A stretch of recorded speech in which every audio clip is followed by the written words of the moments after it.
27 फरवरी 2019 का operation Swift retort Pakistan की वाज़े बरतरी दुनिया में मानी गई। भारत के ख़िलाफ़ ना सिर्फ पाकिस्तान की जो ज़मीनी अफवाज हैं बल्कि पाकिस्तान की फ़ज़ाइया ने इस ऑपरेशन स्विफ्ट रिटार्ट में जो भारत के साथ किया वो आज एक तारीख़ बन चुकी है।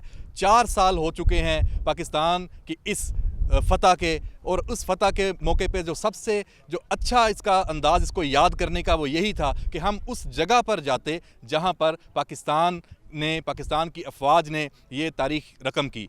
ये भिंबर का इलाका है, जो समाहनी एरिया, समाहनी वैली कहते हैं इसको, और यहाँ पर लाइन ऑफ कंट्रोल मेरे पीछे जो आपको एक शाहीन टॉप नज़र आ रही है उसके 4 किलोमीटर पीछे लाइन ऑफ कंट्रोल है।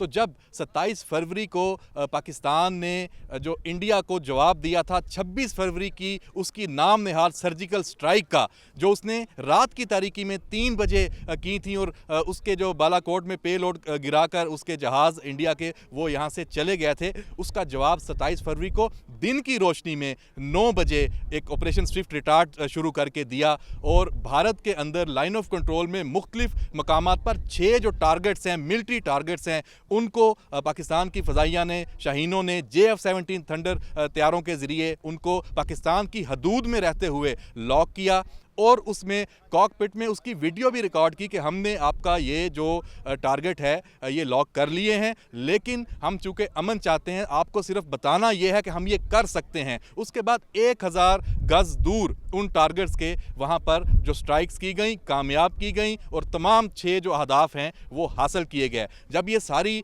जो कारकर्दगी पाक फ़ज़ाइया ने अपनी धाक बैठा दी तो इंडियन फ़ज़ाओं में कुछ जहाज़ थे वो पाकिस्तानी जो साइड है उस पर फ़ज़ाएँ हैं उसमें आते देखे गए रडार पर। तो पाकिस्तान में बिल्कुल जो फॉर्मेशंस थी वो तैयार थी। इस सेक्टर में जो हमारे विंग कमांडर हैं हसन सदीकी और नुमान, जिनका तारीख़ में नाम है स्क्वाड्रन लीडर, और यहाँ पे भारतीय तैयारों के साथ उनकी फ़ाइट हुई। 2 जहाज़ उन्होंने लाइन ऑफ कंट्रोल पार की और यहाँ से तकरीबन अभी पहुँचे ही थे कि हमारे जहाज़ हैं उन्होंने उनको आ लिया, और यहाँ के जो लोगों ने भी देखा कि फ़ज़ा में दोनों जहाज़ों को हिट किया गया। जो उनका MiG-21 था उसकी जो सूरत हाल है उस पर हम बाद में आते हैं कि वो इसी एरिए में उसका जो सारी कहानी बाद में मशहूर भी हुई और आपके जहनों में भी नक्श हो चुकी है। उसके विजुअल्स, उसके मनाज़र पूरी दुनिया के पास हैं।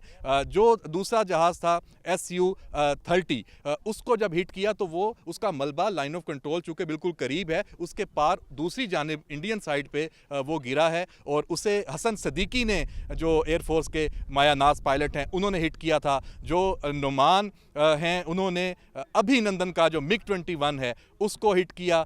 इस एरिया में जहां हम इस वक्त मौजूद हैं, ये इधर जो संधाड़ गांव है मेरे सामने की तरफ, और पीछे जो गांव है, ये 2 जो इलाके हैं, यहाँ पे सारा मलबा उसका गिरा और अभिनंदन ने एजेक्ट किया। उसका जो MiG-21 हिट हुआ तो वो इधर पीछे जो आपको कुछ आबादी नज़र आ रही है, विजुअल भी आप साथ देख रहे हैं, वहाँ पे वो उसका जो पैराशूट है वो एक दरख्त के साथ फंस गया। फिर लोग यहाँ पे पूरी आबादी इकट्ठी हो गई। वो जब यहाँ पे नीचे उसने लैंड किया तो उधर जो लोग थे वो शायद ये समझे कि कहीं हमारा जहाज़ ना हो, तो एहतियातन उससे पूछा, पानी वानी भी लेके आए थे। तो एक बुज़ुर्ग यहाँ पे थे, बड़ी उन्होंने जो अक्लमंदी और उनका वो बिल्कुल उनकी जो फ़ौरन जो उन्होंने एक फ़ैसला किया कि अपना पाकिस्तान का जो साबित नहीं किया कि ये पाकिस्तानी इलाका है।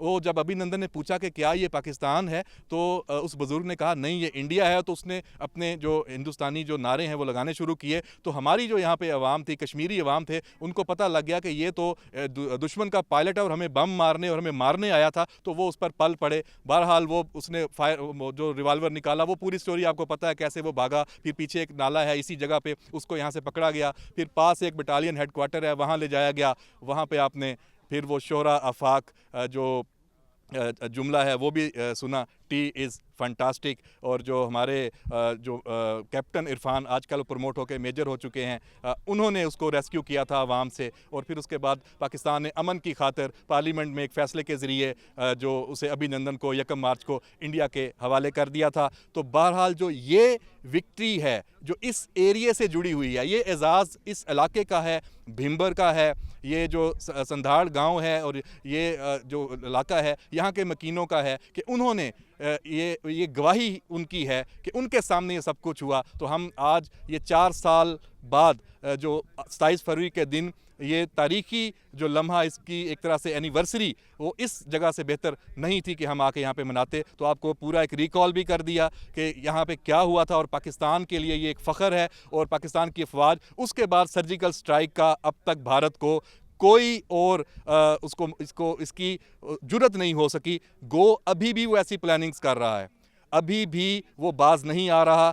चूँकि नरेंद्र मोदी का सबको पता है कि वो अब तीसरी मरतबा वज़ीर आज़म बनने के चक्रों में है, और उसके लिए सबसे बेहतर यही है कि ये जंगी जुनून को हवा दे। और पाकिस्तान के ऊपर, कश्मीर के ऊपर ख़ास तौर पे कुछ प्लानिंग्स उनकी हैं। हमारी इंटेलिजेंस एजेंसियों ने वो सारी प्लानिंग्स जो हैं वो नाकाम बना दी हैं, और उन जो प्लानिंग्स के मुताबिक दोबारा इसी तरह का, जैसे ये सर्जिकल स्ट्राइक इंडिया ने की थी 26 फरवरी 2019 को पुलवामा वाक़े को बुनियाद बना के, कि वहाँ पे इसी तरह का कोई और वाक़या हो और वो पाकिस्तान में कोई कार्रवाई करे। लेकिन पाकिस्तान की अफवाज आज भी तैयार हैं। इसी वजह से भारत को ना पहले कामयाबी मिली, ना अब जुर्रत है, और ना अब कामयाबी मिलेगी।